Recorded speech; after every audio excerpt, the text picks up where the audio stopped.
another message here.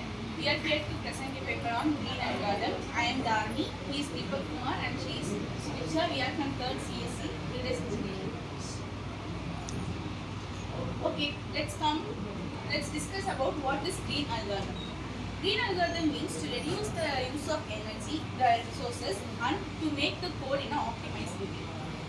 It aims to reduce the carbon emission. We know what is meant by carbon emission, right? To reduce its production in our environment and to aim for a sustainable environment. That is the goal of green computing, and it's based on green algorithms. Now let us discuss what is green algorithm. Green algorithm is a designing approach to produce a optimized algorithm, and the goal of it is to reduce the energy consumption and the carbon footprint. Because every organization keeps counting their carbon footprints produced in every month, and there is special appreciation for them who produces less carbon emission in the environment. For example, to produce a green algorithm, we have languages like C, Python. If we compare the code in C, if we use to sum two variables like A plus B equal to C, we are using two variables A, B and also C. It occupies space and therefore it requires more resources and it harms our environment. But if we use built-in functions like sum, it just ends in one line and it also saves our time, energy and also the power consumption. Therefore it aims to protect our environment. That's the concept of this. மேலே இனிமேல் தானே அப்புறம் அவன் ஃபோட்டோலாம் போட்டுருக்காங்க இனிமேல் தானே ஆமாம் நீங்கள் கூப்பிட்டு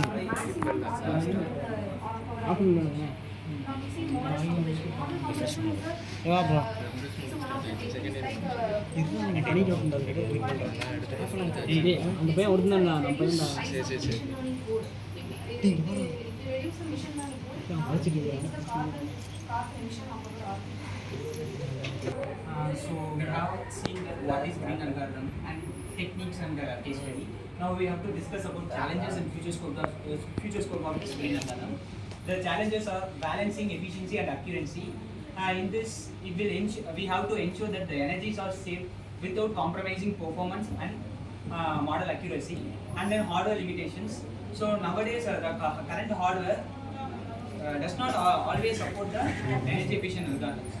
And then future scope, example we take green AI models. It will mainly focus on lightweight models, transfer learning and efficient architectures. And then energy efficient hardware development. It is a specialized chip. It is mainly designed for minimal energy consumption.